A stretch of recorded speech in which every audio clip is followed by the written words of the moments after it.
And I'm James Evan Pilato of MediaMonarchy.com. All your hard drives are belong to NSA. But first, spy agencies fund climate research and hunt for weather weapon. James, this seems like a classic sort of conspiracy theory type episode of the New World Next Week.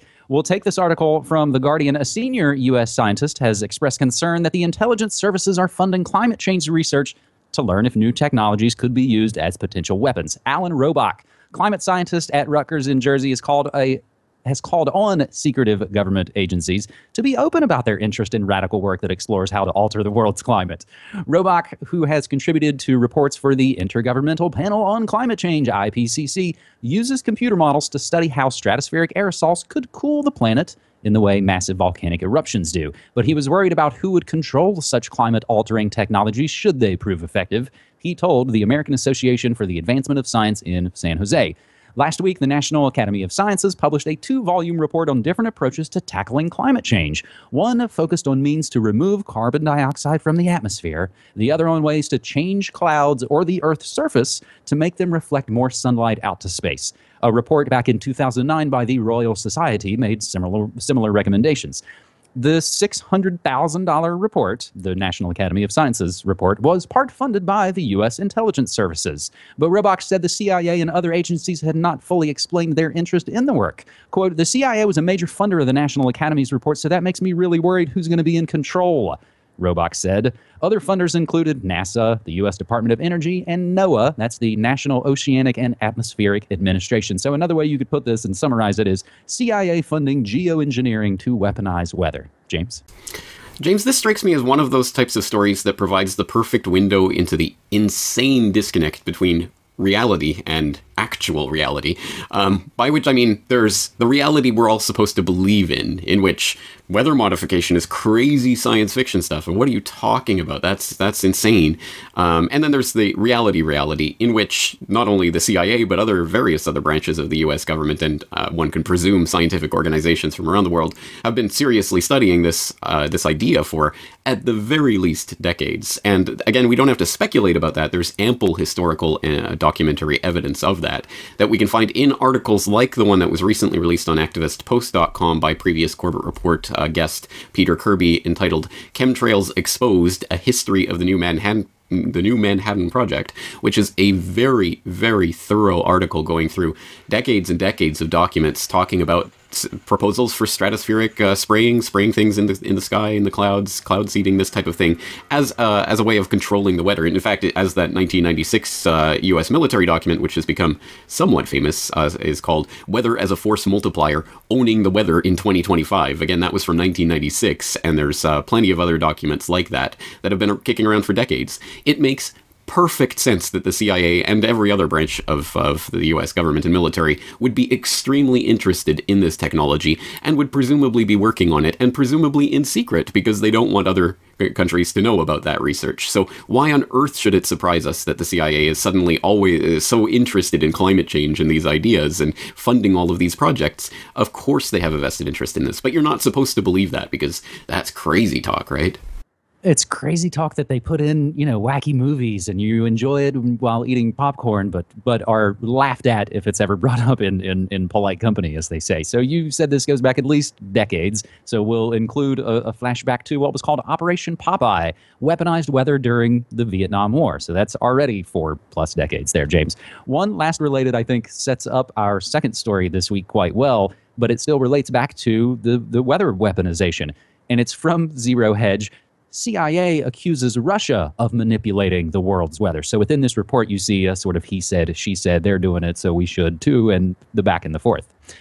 So I find that a really interesting, again, James, I think is each week we sort of lay out, I think, the context, but we also sort of come back again and again to sort of the main big devils, if you will. And a lot of times, it's the big boogeyman of the West, where the great Satan and Putin, and other times he's looked at as a rock star or not, and again we're left with no real leaders to look up to. So having said that, James, we'll move to our second story this week, and we'll take it from Zero Hedge.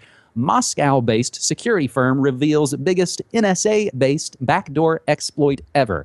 Since 2001, a group of hackers dubbed the Equation Group by researchers from Moscow-based Kaspersky Lab have infected computers in at least 42 countries: Iran, Russia, Pakistan, Afghanistan, India, Syria, with the most infected.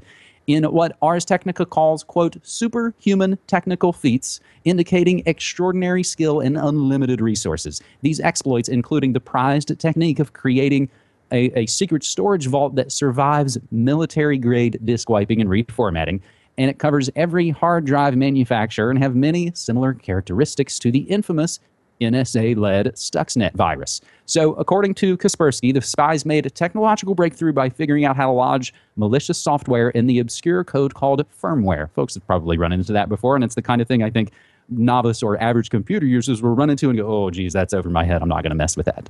So, firmware, it launches every time the computer's turned on. Disk drive firmware viewed by spies and cybersecurity experts as the second most valuable real estate on a computer for a hacker, second only to the BIOS code, which is invoked automatically every time a computer boots up.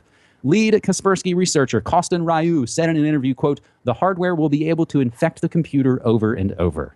Kaspersky's reconstructions of the spying program show that they could work in disk drives sold by more than a dozen companies, comprising essentially the entire market. They include, as I keep showing you, Western Digital, Seagate, Toshiba, IBM, Micron, Samsung, and more.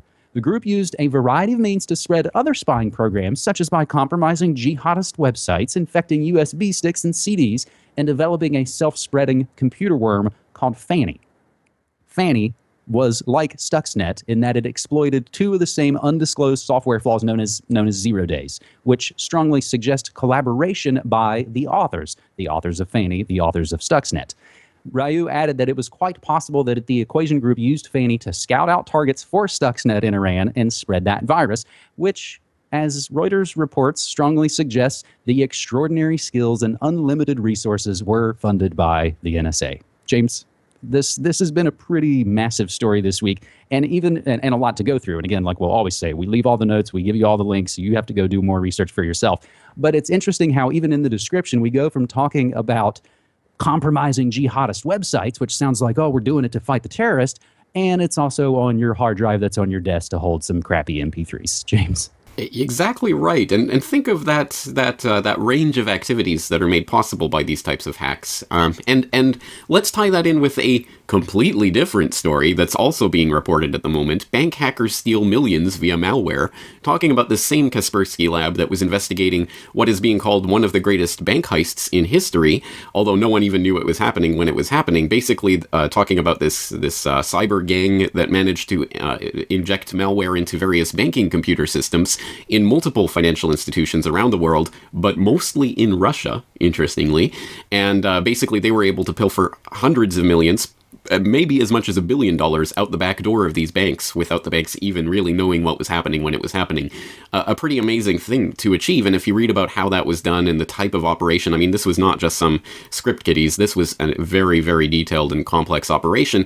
And we've talked about it before, let's talk about it again. In this world of cyber terrorism and cyber false flags and cyber criminals, again, the only information we have about these attacks is what the authorities will release about them. And again, how do we know that that type of banking heist that was going on behind the scenes wasn't being perpetrated by someone in the NSA or some other shadowy agency like that, maybe in the US or any other agency around the world, in order to fund black ops operations in other fields or whatever? Again, all of this is completely, I mean, they can say that it's some sort of Russian mafia thing or something, but again, how do we know that at all? This just opens up that huge box. And if this type of story talking about the Equation Group and what they've been doing does anything at all, I hope it at least undermines the faith that unfortunately a lot of people still have in these big tech giant companies that, oh, if you buy, whatever, Western Digital or Toshiba or something, well, this is going to be sound and safe. No, maybe it has hidden back doors and things implanted in it, and you don't really know about that. So if it does anything, I hope it gets us to decentralize a little bit and start thinking about how we have to actually start creating our own alternative options and start going with other things that are completely off of the radar of these types of hacks, like Raspberry Pis and things, to try to create an alternative infrastructure that we've talked about a lot. But again, that's the only way to move forward with this, rather than consolidating all this control in the hands of a few tech giants that are really working hand in hand with the NSA anyway. We'll include a PDF, a handy-dandy questions and answers breakdown on the Equation Group. And James, even as we're talking about this, they're acknowledging the fact that our Western intelligence services are knowingly hacking and attacking other sovereign nations. But yet, 2 months ago, we were all wringing our hands and freaking out about the Sony hack. And who on, oh my God, and the sky is falling. And even today, as we're talking, James, we've got Barry Soetoro going on television talking about we're going to go to war against ISIS, the guys we funded and created to fight those other enemies. And the fake left is for it, and the fake right is for it, and the fake press is all about promoting it. And I think hopefully in some way we'll try and be and continue to be some kind of antidote to that, James. Let's move to story 3 as I'll get worked up. And in a way, I think we've continued to try and do good news. And I think that's a way that we distinguish ourselves from a lot of the noise and a lot of the garbage going on. So a nice way to kick off our good news notes on this week, you can now find out if U.S. spies passed on your data to U.K. spies. So following a landmark U.K. decision ruling certain mass surveillance practices were illegal, a privacy group has simplified the process of demanding to know if your rights were violated. James, you're able to petition the court to find out if you've been spied upon. Are you going to fill it out? Well, I'm not sure how amazingly good that news is. I mean, I guess it's a step forward, but I'd prefer to see more fundamental changes going on. But yes, I mean, I suppose we can now at least know about a little bit more about how we're being spied on, which again will hopefully wake up a few more people. Let me throw a couple other good news next week notes at you. See if you like these better. More Icelandic bankers are going to jail. How about that? I very much like the idea of that. When you look into the story, you find out that it's these 4 bankers associated with this shady deal where basically a bank was trying to cover up the fact that it was trying to do some stock manipulation of itself. And so these guys got about 4 or 5 years jail, something like that, each. And it's not enough, not nearly enough, given the scope of what's happened. But at the very least, Iceland is prosecuting its banksters. Hey, rest of the world, here's an example. It can be done. So here's some other good news notes, James. Croatia to write off debt for its poorest. Marijuana legalization proposal advances here in the U.S. in the state of New Mexico. And Nestle ditches their artificial bits in their U.S. chocolate, which made my partner Cassie note, oh, God, now I feel so much better about Nestle controlling the world's water supply, because they'll throw us some crumbs and tell us they're taking out the artificial bits in their already not free trade and not organic, monopoly chocolate, if you will.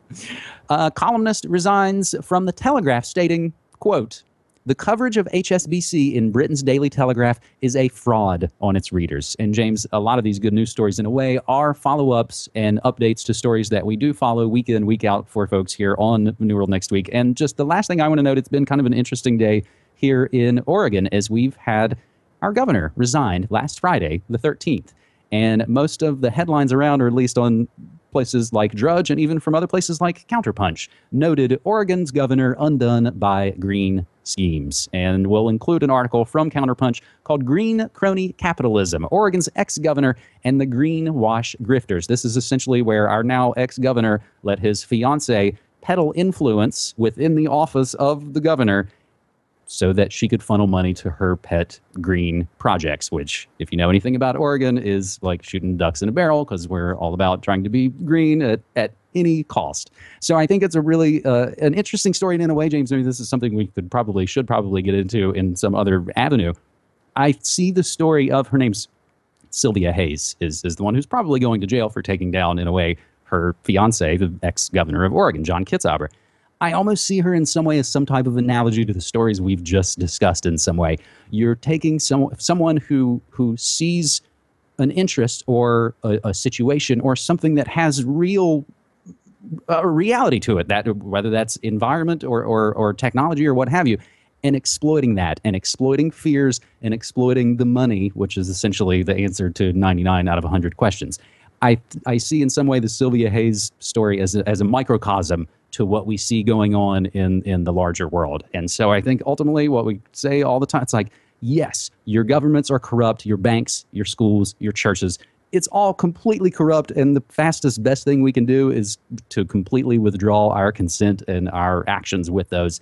Watch those things crumble, and hopefully we can build something else in its place, James. That's a rather lofty way to end this. It is, but it's, again, a noble goal, and I think what we have to be striving towards. And let's do it both at the same time, withdraw our consent in one system and put our energy and time into building up the other system. I think both are the yin and the yang of what we need to be doing. At any rate, that is a big topic, and I'm sure in many ways it's what we cover here every single week. So let's continue to cover it. Thank you so much once again for 3 great stories. I'm looking forward to it again next not next week. I'm going to be in Mexico. So a couple of weeks from now, we'll be back. Thank you again. I think that, and what you're doing, you're going to Anarchapulco. That's sort of, again, building the things that we want to see. And I commend you for being involved in that. It's great that you now get to kind of go and travel around and see that. And again, kind of spread the things that we, in a microcosm, try and go out on a macrocosm, James. So once again, man, thank you so much. Welcome back to New World Next Week. I'm James Corbett of CorbettReport.com.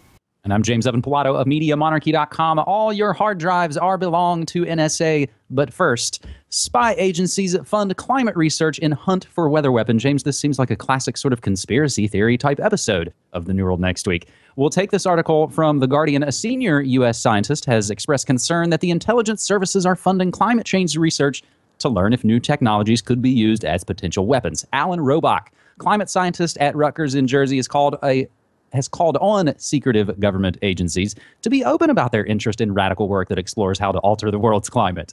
Robach, who has contributed to reports for the Intergovernmental Panel on Climate Change, IPCC, uses computer models to study how stratospheric aerosols could cool the planet in the way massive volcanic eruptions do. But he was worried about who would control such climate-altering technologies should they prove effective. He told the American Association for the Advancement of Science in San Jose.